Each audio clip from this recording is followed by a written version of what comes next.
not to do much of a speech, but to bring you with me to Estonia. Now, I'm certain for many, many people here, you might have not heard about Estonia before.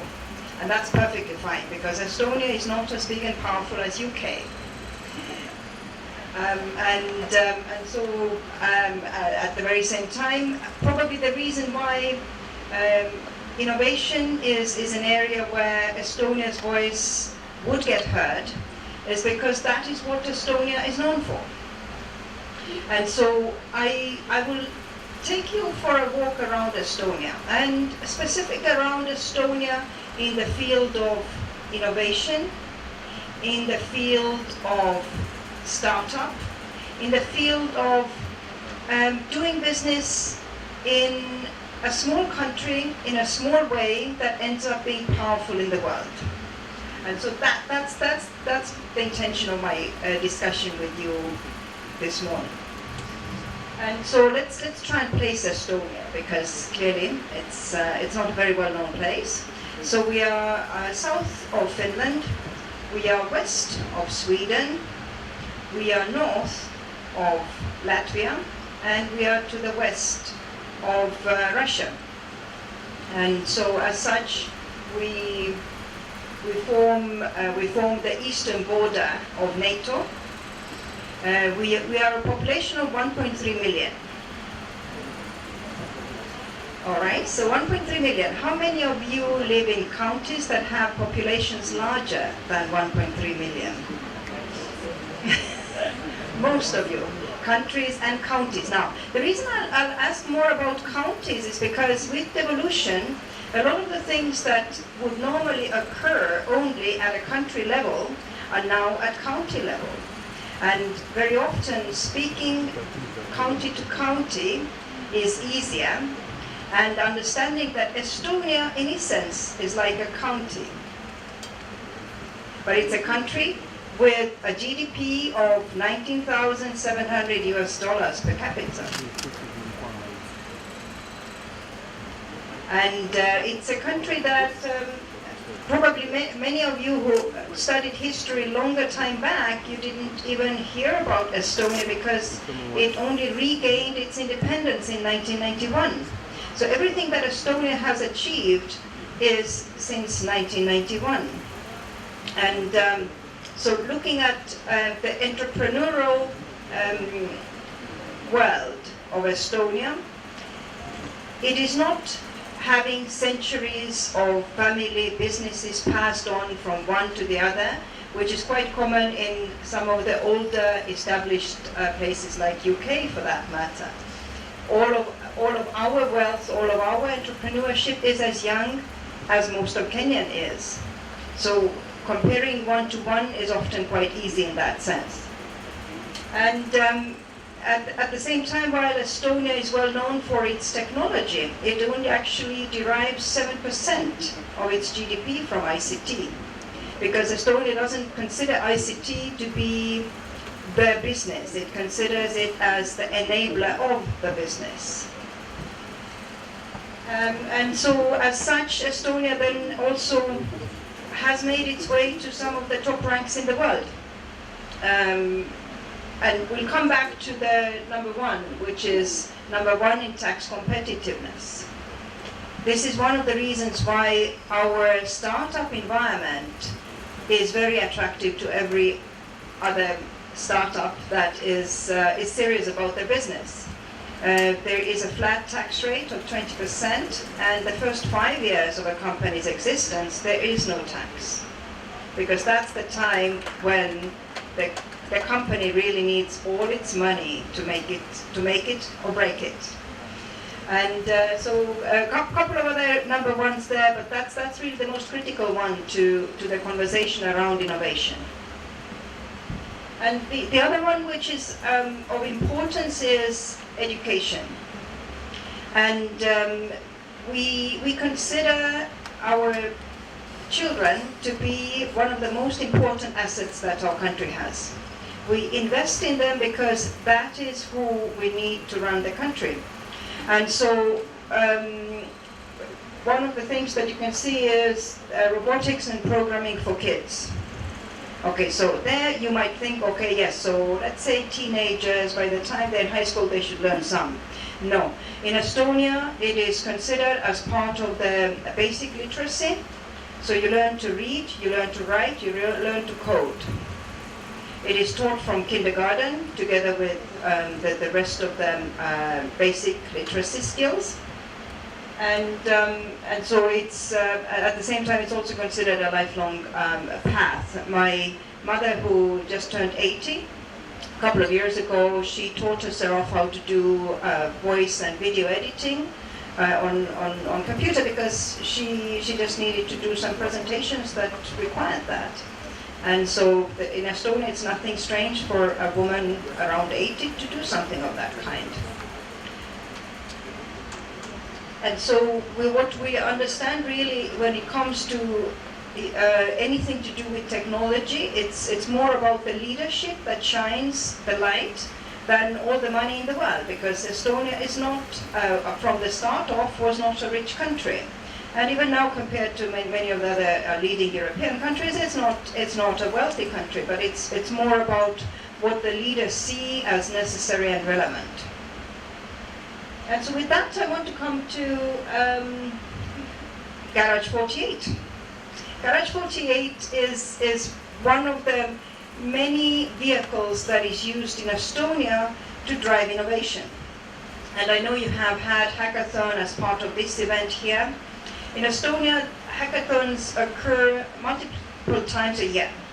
And they have various themes, and the whole essence of it is that from zero, within 48 hours, you walk out with a prototype. And if you tap the video, we'll just look at this for a moment. Somebody with the tap to the video there.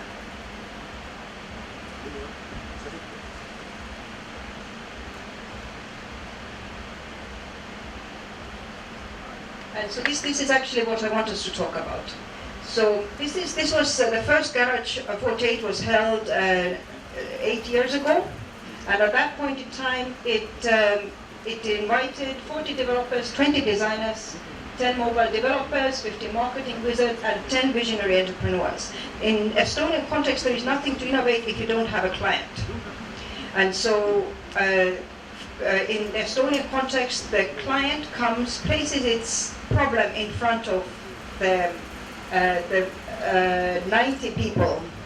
And the 90 people will say, oh, this problem speaks to me, but I am only a designer. I need a developer. And the developer designer will sit down and say, yep, but for us to take it to market, we need people who know markets. We need to know more about the financial scenario relating to this specific innovation, and so on and so forth. So with that in mind, it's in Estonia, it's always designed towards a specific need that will have an economic return in the end of the 48 hours. And so that the first event was held 8 years ago. This is the last one on the list from last year's event. There are 21 problems that were placed in front of the innovators, and I'll walk you through one of the solutions, because the solutions that are looked for, most of the time they're very real and tangible. Even if you look at this one here, which is the number 21 from last year's event, is being able to find something that you normally have with you, but you often forget, and so the solution provides that for you. But this is so basically also here you can see that anytime any of the solutions are being looked at, so these are now at the end when the solution is already invented, you can see that the team members consist of various roles, various specialists, because they need to complement one another. Estonia takes specialization very seriously, meaning that a software company, for example, will develop only softwares. They will not sell cabling and will not sell laptops and computers. And if I do some form of technology. It means that I can also develop your website, and I can modify software. And so in Estonia, everybody is very specialized. And you can see also that from the setup of the teams. But so the specific team I want to follow is the winner of last year's one of the hackathons. Now there are several various hackathons of Garage 48 events. There are some that specialize on military solutions. There are some that specialize on supporting women in technology. There are some that specialize in looking at the fintech field, etc. But this specific one was around actually developing hardware. And so there is a specific solution that was being sought, and these are pieces out of a blog about that. And you can see the event has grown much bigger. This is the audience when the problem is being pitched, and so you can also see that it's not only for young people. Actually, people who have already employment are actually sent there by their bosses because it freshens their mind. It allows them new experiences. And so the problem was that the Estonian military has quite a number of vehicles, and they all have, of course, batteries. And those batteries, you don't know when you need to actually start the vehicle, whether the vehicle will start. What's the battery capacity? Is it able to hold charge? Is it able to charge? Is it able to start? And so they presented that problem to the Garage 48 event, and from there 24 hours went into the initial discussions, working on materials, because all of it needs to come and end up with a prototype in the end. And 48 hours later there was a solution that was ready to go to market. And the military was ready to pay for it, because that's the critical part. Innovation is exciting when you know that you can actually straight away convert it into an income. You can earn your money, you can employ, and so this is the life cycle that occurs. But and then after that it goes straight into the Estonian startup space. Estonian startups, and so we are looking at 550 startups. Population 1.3 million.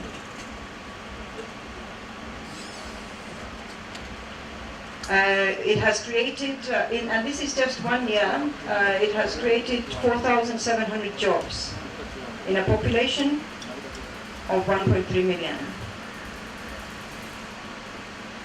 And it raised over 975 million in the last 12 years, out of which 90% are foreign funds that are coming into the country. So that's the strength of Estonian startup environment.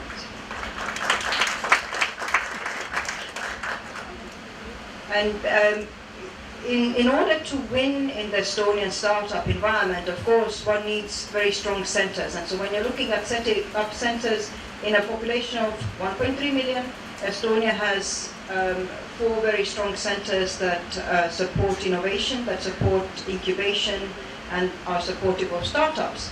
But having physical structures, brick and mortar doesn't do the trick. What does the trick is access to some of our own unicorns. And so in all the startup centers, okay, many of you might not know Skype is an Estonian product.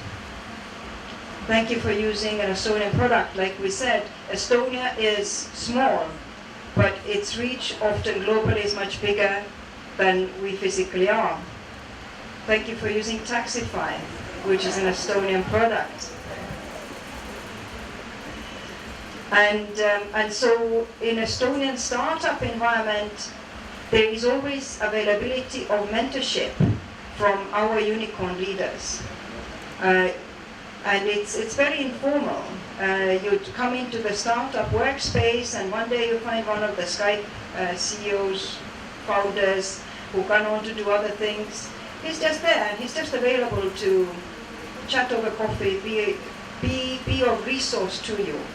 And some of you might not know TransferWise. If you don't, and you're doing international money transfer, you're losing so much money. TransferWise, it's in UK they had a very interesting advert. They were stripping banks naked. And Pipedrive Pro, some of you are using it for managing your business processes. So the access to this is very critical in Estonia, and that's what makes the difference. If you tap the video, I'm going to talk over this video. It's muted, and this is one of the other critical components in Estonian startup ecosystem. Startups start off in high schools. All high schools in Estonia have a program that encourages children to set up businesses, and the businesses are set up. This is a 16-year-old boy who is the marketing specialist for wooden watches, and the wooden watches were initially handmade. They continued making them by hand for several years, and it gets a lot of support from our leaders as well. Our Prime Minister for years, his international gift was the wooden watch from these boys. And so that kind of support to understanding the need to develop entrepreneurship and innovation always doesn't have to be in the fintech. It doesn't always need to consist of code. It's the fact that you think of something that could be viable economically. And then one of the other things that we have is various innovation centers that then allow for those, and specifically talking now of coast, because in Nairobi most of the businesses are centered in Nairobi.